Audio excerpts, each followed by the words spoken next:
नमस्कार। Sanskrit online classes में आप सभी का स्वागत है।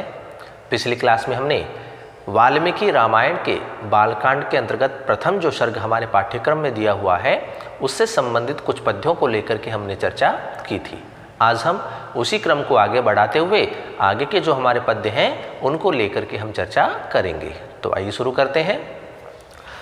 हमारे अगले पद्य हैं खंगम च परम प्रीतस्तुणी चाक्षय सायकौ वसतस्तस्य रामस्य वने वनचरैः सह ऋष्यो अभ्यागमन सर्वे व्याधासुर रक्षसां स तेषां प्रतिशुश्राव राक्षसानां तदा वने।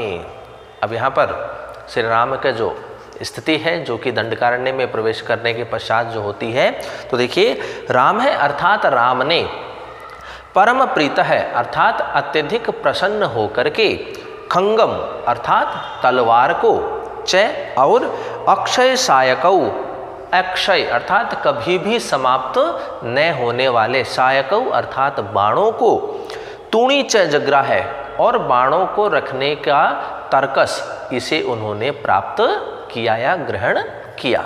तो यहाँ श्री राम ने अत्यधिक प्रसन्न होकर के तलवार को और कभी भी नष्ट नहीं होने वाले बाणों को और बाणों को रखने के लिए तर्कस को इन्होंने ग्रहण किया, प्राप्त किया। वनचरहि सह वने वस्त है। वनचरहि अर्थात वनेचरों के, वनेचर जो वन में निवास करने वाले हैं उनके, सह उनके साथ में, वने वस्त है वन में रहते हुए, तस्य रामस्य उस राम के समीप में या उस राम के समीप असुर रक्षसाम असुरों और राक्षसों से रक्षा करने के लिए, वधाय उनका वध करने के लिए, सर्वे ऋषि है सभी ऋषिगण अभ्यागमन अर्थात उनके समीप आए। तो उन वनेचरों के साथ में रहते हुए उस वन में निवास करते हुए राम के समीप असुरों और राक्षसों को नष्ट करने के लिए, उनका वध करने के लिए, उनसे रक्षा करने के लिए सभी ऋषिगण श्री राम के पास में आए। तदा उसके पश्चात स राम है वह राम वने तथा तेषाम राक्षसानां वधम प्रतिशुश्राव और उसके पश्चात भगवान श्री राम ने उस वन में निवास करने वाले बसने वाले समस्त राक्षसों को वध करने की बात को इन समस्त ऋषियों के समक्ष स्वीकार की कि श्री राम जो है वो इन समस्त राक्षसों से आप सभी ऋषि मुनियों की रक्षा करेंगे और उन समस्त असुरों राक्षसों का वो वध भी करेंगे। इस बात को वो स्वीकार करते हैं। तो एक बार पुनः इसके अर्थ को देखिए कि राम है परम प्रीत है अर्थात राम जो है वो प्रसन्न होकर के, अत्यधिक प्रसन्न होकर के, खंगम च अर्थात तलवार को, अक्षय सायकौ और कभी नष्ट न होने वाले बाणों को, तूणी च जग्रा है और बाणों को रखने का जो स्थान तर्कश होता है उसको उन्होंने ग्रहण किया। वनचरहि सह वने वस्त है वनेचरों के साथ में वन में निवास करते हुए, तस्य रामस्य उस राम के समीप, असुर रक्षसाम असुरों और राक्षसों के से रक्षा करने के लिए, वधाय और उन समस्त राक्षसों और असुरों का वध करने के लिए, सर्वे ऋषि है सभी ऋषिगण जो है वो अभ्यागमन अर्थात राम के समीप आए। तदा स राम है वने तेषाम राक्षसानाम वधम प्रतिशुश्राव है। उसके पश्चात श्री राम ने उन वन में निवास करने वाले समस्त ऋषियों के समक्ष और उन वन में निवास करने वाले असुरों और राक्षसों का वध करने की बात को उन्होंने स्वीकार किया। तो इसी का वर्णन इन दो पद्यों में किया गया है। अगला पद्य देखिए। प्रतिज्ञातश्च रामेण वधः संयति रक्षसाम ऋषीणाम अग्निकल्पानाम दंडकारण्य वासिनाम। अब यहाँ श्री राम जो है उन समस्त राक्षसों का, उन समस्त असुरों का वध करने की प्रतिज्ञा लेते हैं। तो देखिए कि दंडकारण्य वासिना अर्थात दंडकारण्य में निवास करने वाले, अग्निकल्पानाम और अग्नि के समान अत्यधिक तेजस्वी, ऋषीणाम ऋषियों के समक्ष, रामेण संयति रक्षसाम वधः प्रतिज्ञात है, राम के द्वारा संयति अर्थात युद्ध क्षेत्र में रक्षसाम वधः राक्षसों का वध करने की प्रतिज्ञात है अर्थात प्रतिज्ञा ली गई। उस दंडकारण्य में निवास करने वाले और अग्नि के समान तेजस्वी उन ऋषियों के समक्ष श्री राम ने युद्ध क्षेत्र में उन समस्त असुरों और समस्त राक्षसों का वध करने की प्रतिज्ञा उन्होंने ली। तो इसी का वर्णन इस पद्य में किया गया है। अगला पद्य देखिए। तेन तत्रैव वसता जनस्थान निवासिनी विरूपिता शूर्पणखा राक्षसी काम रूपिणी। अब यहाँ जो शूर्पणखा है उसके नाक को उसकी नासिका को काट करके उन्हें कुरूप बना दिया गया है लक्ष्मण के द्वारा। तो इसी का वर्णन है इसमें देखिए कि तत्र एव अवस्था, वहाँ पर अर्थात उस दंडकारण्य में निवास करते हुए तेन अर्थात उस लक्ष्मण के द्वारा जन स्थान निवासिनी, उस जन स्थान में निवास करने वाली कामरूपिणी अर्थात अपनी इच्छा के अनुसार रूप को धारण करने वाली राक्षसी, उस राक्षसी शूर्पणखा को विरूप कर दिया गया अर्थात कुरूप बना दिया गया। उसकी नासिका को काट करके उसे कुरूप या विरूप बना दिया गया।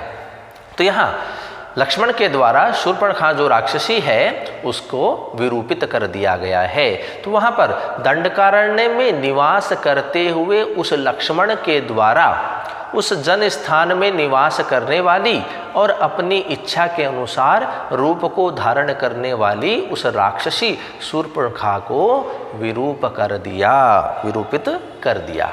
तो इसी का वर्णन इस पद्य में किया गया है। अगला पद्य देखिए कुछ।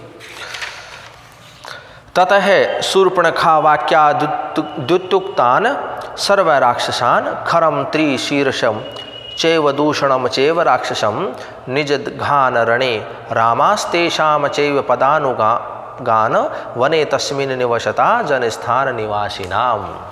अब यहाँ आगे जो है राम और लक्ष्मण जो है वो इनसे संबंधित या इनके अनुसरण करने वाले जो राक्षसगण हैं अन्य, उनको भी उन्होंने मार दिया, उनका वध उन्होंने कर दिया। तो उसी का वर्णन है इस पद्यों में। देखिए कि ततः अर्थात इसके पश्चात शूर्पणखा वाक्यात, शूर्पणखा के वचनों को सुन करके, उनके द्वारा जो वचन कहे गए शूर्पणखा के द्वारा उन वचनों को सुन करके उद्युक्तान युद्ध करने के लिए उद्धत हुए अर्थात तैयार हुए।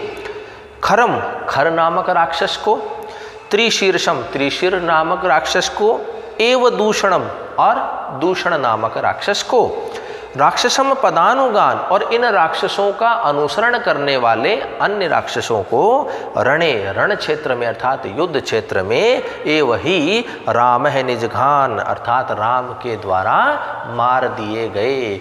तो शूर्पणखा के बातों को सुनकर के, वचनों को सुनकर के इन राक्षसों के द्वारा और युद्ध करने के लिए तैयार हुए खर नामक राक्षस को, त्रिशीर्ष नामक राक्षस को और दूषण नामक राक्षस को और इन राक्षसों का अनुसरण करने वाले अन्य राक्षसों को राम के द्वारा मार दिया गया अर्थात उनका वध कर दिया गया। तस्मिन् वने निवसतः और उस वन में निवास करते हुए रामेण राम के द्वारा जन स्थान निवासिना उस जन स्थान पर निवास करने वाले राक्षसाम निहतानि आसन, उन समस्त राक्षसों को निश्चित रूप से ही मार दिया गया अर्थात उनका वध कर दिया गया। तो शूर्पणखा के वचनों को सुनकर के और युद्ध करने के लिए तैयार हुए खर नामक राक्षस को, त्रिशीर्ष नामक राक्षस को और दूषण नामक राक्षस को राम के द्वारा मार दिया गया। और इन समस्त राक्षसों का अनुसरण करने वाले जो अन्य राक्षसगण थे उनको भी राम के द्वारा मार दिया गया। और निश्चित रूप से ही उस वन में निवास करते हुए उस जन स्थान पर निवास करने वाले समस्त राक्षसों का राम के द्वारा वध कर दिया गया, उन्हें मार दिया गया। तो इन्हीं का वर्णन इन दोनों पद्यों में किया गया है।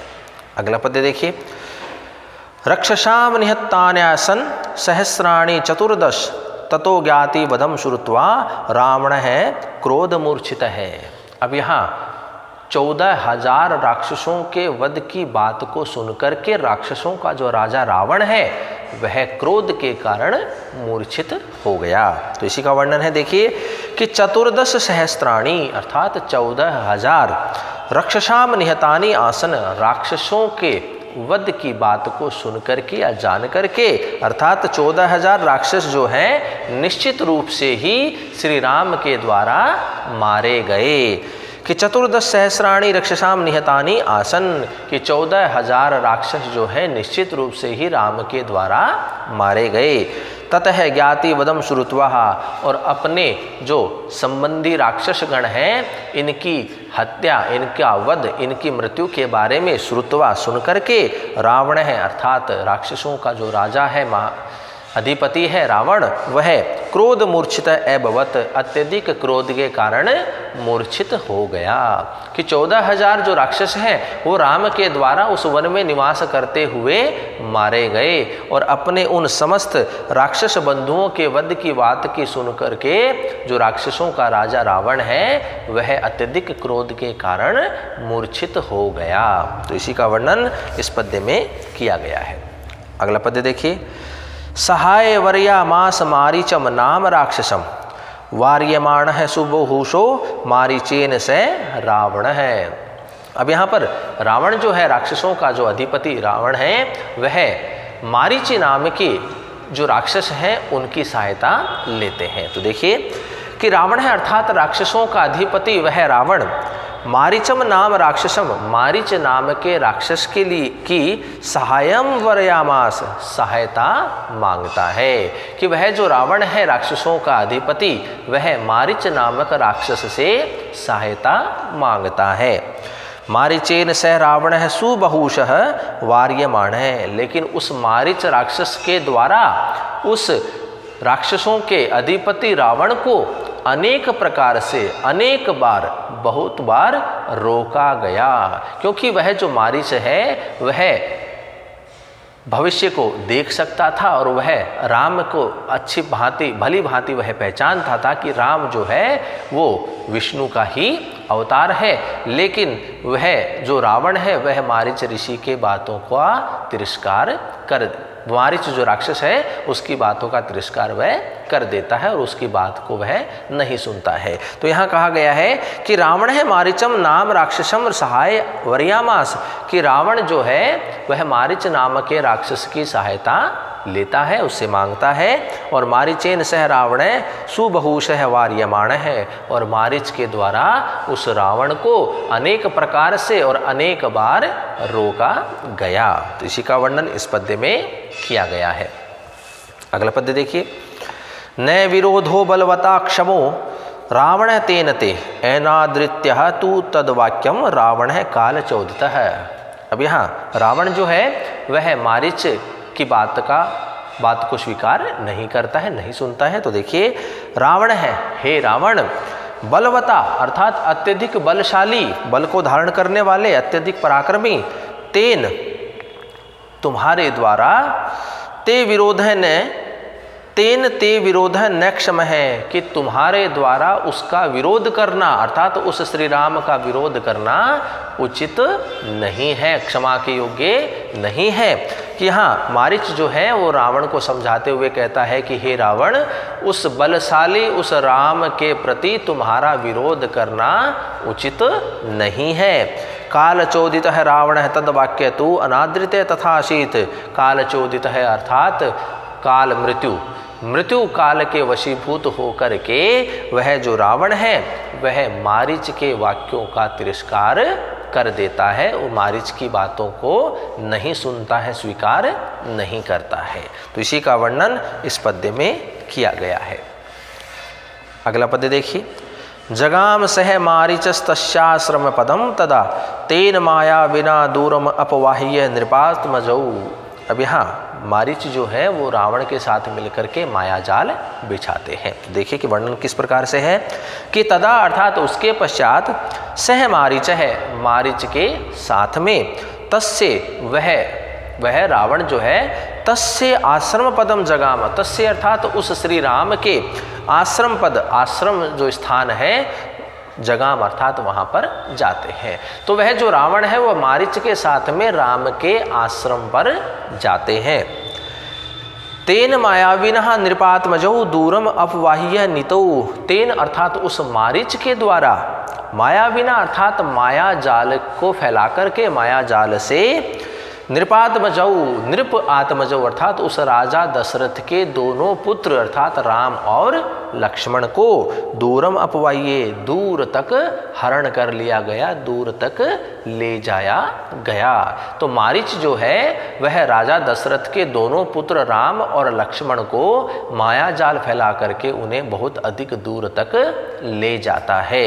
और वह ये दोनों जो रावण और मारीच जो है वो राम के आश्रम पर पहुँचते हैं, जहाँ पर राम जो है वो निवास कर रहे होते हैं। तो इसी का वर्णन इस पद्य में किया गया है। अगले पद्य देखिए। जहार भार्या रामस्य गृधम हत्वा जटायुषम गृधम च निहतम दृष्ट्वा हताम श्रुत्वा च मैथिलीं राघवः शोक संतप्तो विललापाकुलेन्द्रियः ततस्तनेव शोकेन गृधम दग्धवा जटायुषम। अब यहाँ कहा गया है कि सह अर्थात वह रावण रावण, स रावण वह रावण, जटायुषम गृधम हत्वा जटायु नामक गृध को मार करके, रामस्य भार्या जहार और राम की प्रिय पत्नी अर्थात सीता जो है उसका वह हरण कर लेता है। कि वह जो रावण है जटायु नामक गिद्ध को मार करके राम की पत्नी सीता का हरण कर लेता है।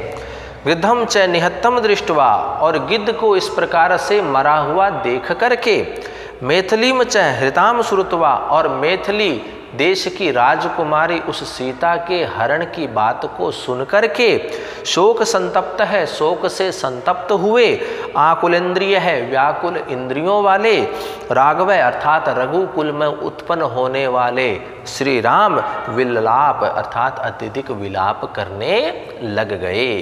तो वह जो रावण होता है वह जटायु नामक गिद्ध को मार करके श्री राम की पत्नी सीता का हरण कर लेता है और उस गिद्ध की हत्या को, उसकी मृत्यु को, उसको मरा हुआ देख करके और मैथिली देश की राजकुमारी अर्थात उस सीता के हरण की बात को सुन करके शोक से संतप्त होकर के अत्यधिक व्याकुल इंद्रियों वाले रघुकुल में उत्पन्न होने वाले श्री राम जो है वह अत्यधिक ही विलाप करने लग गए।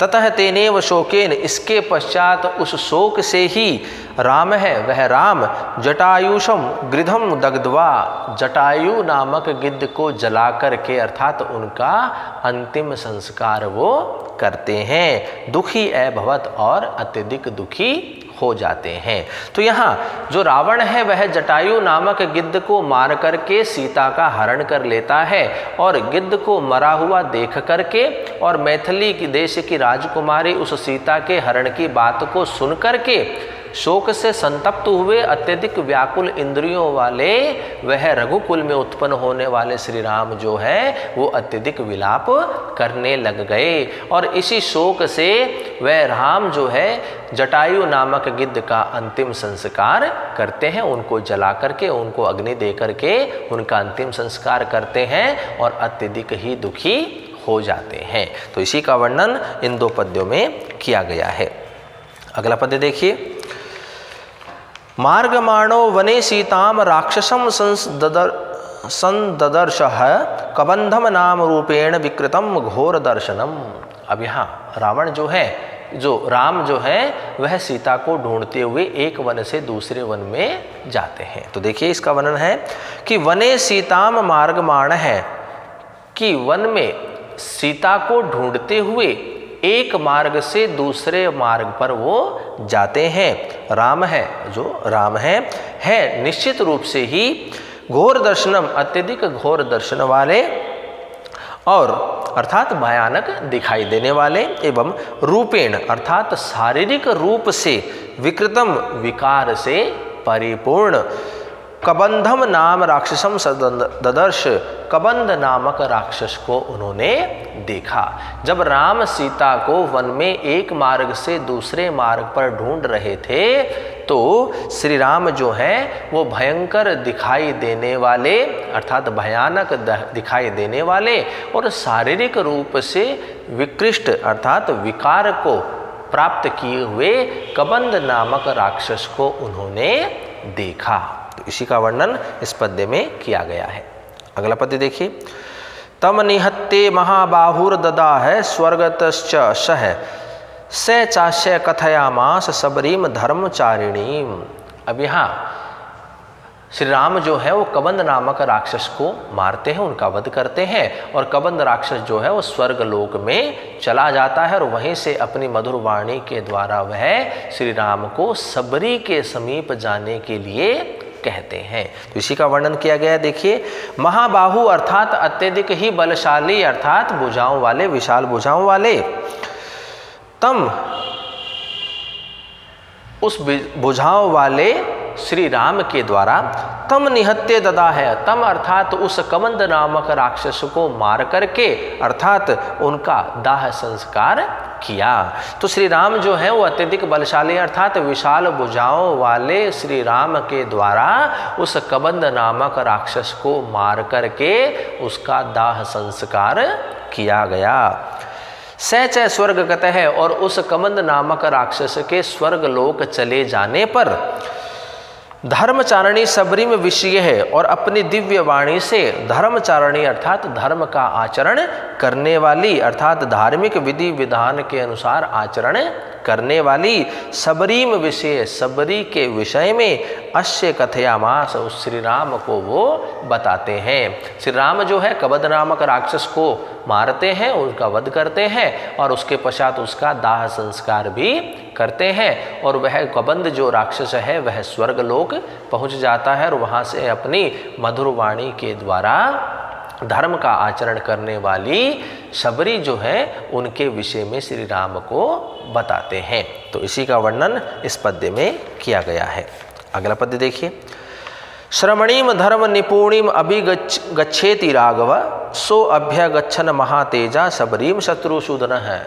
अब यहाँ कहा गया है कि राघव अर्थात हे राघव अर्थात हे रघुवंश में उत्पन्न होने वाले, श्रमणी अर्थात सन्यासी की तरह निवास करने वाली रहने वाली, धर्म निपुणिम और धर्म के अनुसार कार्यों को करने वाली, उसके अर्थात धर्म का पालन करने वाली, अभिगच्छ इति कथयामास अर्थात उस सबरी के पास आप जाइए। इस प्रकार के वचनों को कहा कि जो कबंध नामक राक्षस जो है वो स्वर्गलोक पहुंचने के पश्चात अपनी मधुर वाणी के द्वारा श्री राम को कहते हैं कि हे रघुकुल में उत्पन्न होने वाले भगवान श्री राम, श्रमणी अर्थात सन्यासी की तरह रहने वाली, धर्म निपुणिम अर्थात धर्म का पालन करने वाली, अभिगच्छ इति कथयामास उस सबरी के समीप आप जाइए। इस प्रकार के कथनों को वो कहता है।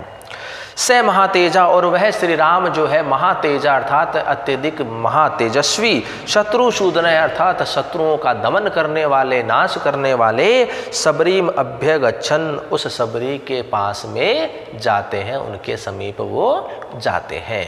तो इस प्रकार इसी का वर्णन इस पद्य में किया गया है। अगला पद्य देखिए। सबरिया पूजित है सम्यक रामो दशरथत्मज पंपा तीरे हनुमता संगतो वानरेण है। अब यहाँ वर्णन किया गया है कि श्री राम जो है वो पंपा सरोवर के तट पर हनुमान से मिलते हैं। तो देखिए वर्णन किस प्रकार से है कि दशरथात्मज है अर्थात राजा दशरथ के आत्मज अर्थात पुत्र वह स राम है, वह राम सबरिया सम्यक पूजित है, सबरी के द्वारा अच्छी प्रकार से पूजित होते हैं अर्थात सम्मानित किए जाते हैं। पंपा तीरे वानरेण हनुमता है संगत है और पंपा सरोवर के तट पर वानरेण अर्थात वानर हनुमता हनुमान से है निश्चित रूप से ही संगत है, अर्थात मिलते हैं, भली भांति वो उनसे मिलते हैं। तो श्री राम जो है वो सबरी के पास पहुंचते हैं और सबरी के द्वारा राजा दशरथ के पुत्र उस श्री राम का भली भांति सम्मान किया जाता है, उनका स्वागत किया जाता है। और पंपा सरोवर के तट पर श्री राम जो है वो हनुमान से मिलते हैं। तो इसी का वर्णन इस पद्य में किया गया है। अगला पद्य देखिए। हनुमद वचनात् चैव सुग्रीवेण समागत है, सुग्रीवाय च तत्सर्वम संसद रामो महाबल है। अब यहाँ हनुमान के माध्यम से श्री राम जो है वो वानरों के राजा सुग्रीव से मिलते हैं। तो इसी का वर्णन है, देखिए। हनुमत वचनात् अर्थात हनुमान के वचनों को स्वीकार करके, उनकी बात को मान करके, च एव राम है, राम सुग्रीवेण समागत है, सुग्रीव अर्थात जो वानरों के स्वामी हैं, वानरों के अधिपति हैं सुग्रीव, उनसे वो मिलते हैं। सुग्रीवाय च राम है महाबल तत्सर्व संस्थित है, और सुग्रीव के लिए श्री राम जो हैं वह जो महाबलशाली हैं श्री राम, तत्सर्वम संस्थित है अर्थात पूरे वृतांत को सुनाते हैं, अर्थात वनवास में आने और सीता के हरण हो जाने का जो वृतांत है वो सारा वृतांत सुग्रीव को बताते हैं, सुनाते हैं। तो यहाँ पर कहा गया है कि हनुमान के वचनों को सुनकर के, उनकी बातों को स्वीकार करके ही श्री राम जो हैं वो वानरों के स्वामी सुग्रीव से मिलते हैं, और सुग्रीव के लिए ही वह अत्यधिक महाबलशाली श्री राम जो हैं अपने वनवास के आने और सीता के हरण हो जाने की जो स्थिति है, उस सारी स्थिति का जो वृतांत है वह वृतांत श्री राम सुग्रीव को सुनाते हैं। तो इसी का वर्णन इस पद्य में किया गया है। आगे देखिए। आदितस्तद्यथा वृतम सीतायाश्च विशेषतः सुग्रीवश्चापि तत्सर्वं श्रुत्वा रामस्य वानरः चकार सख्यम रामेण प्रीतश्चैवाग्निसाक्षिकं ततो वानरराजेन वैरानुकथनं प्रति रामाय वेदितं सर्वं प्रणयाददुः खितेन च प्रतिज्ञातं च रामेण तदा बालीवधं प्रति।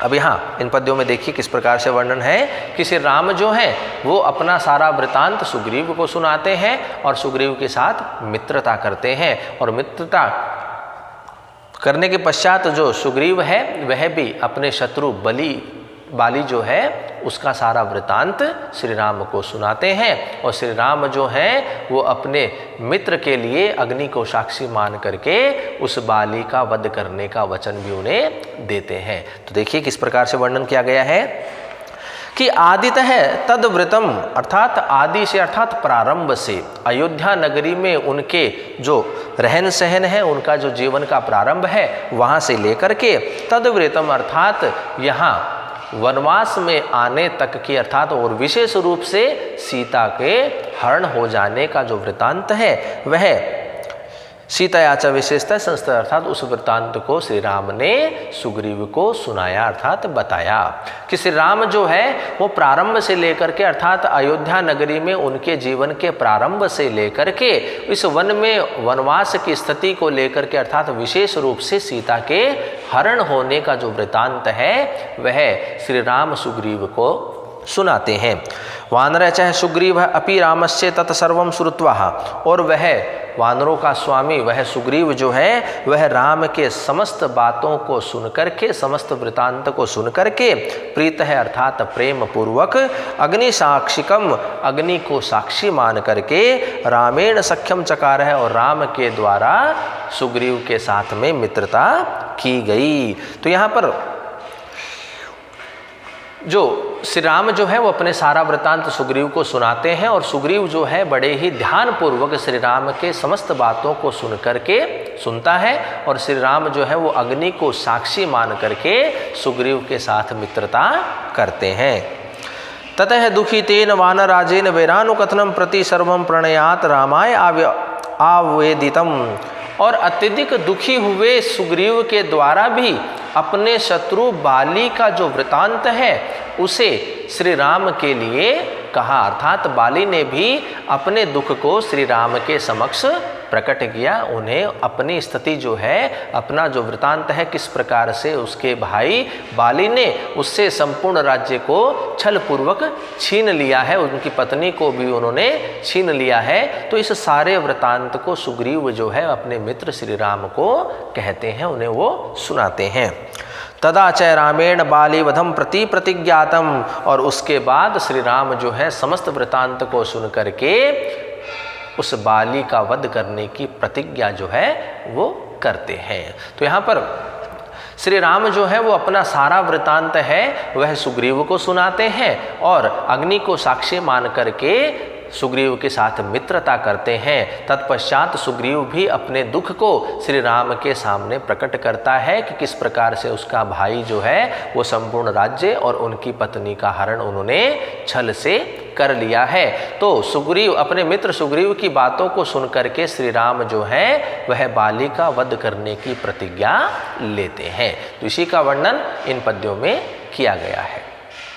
तो इस प्रकार से आज के क्लास में हमने बालकांड के प्रथम सर्ग के अंतर्गत कुछ महत्वपूर्ण पद्यों को लेकर के हमने चर्चा की। तो आगे के जो हमारे पद्य हैं उनको लेकर के चर्चा हम अगली कक्षाओं में करेंगे। तो आज के लिए इतना ही। धन्यवाद।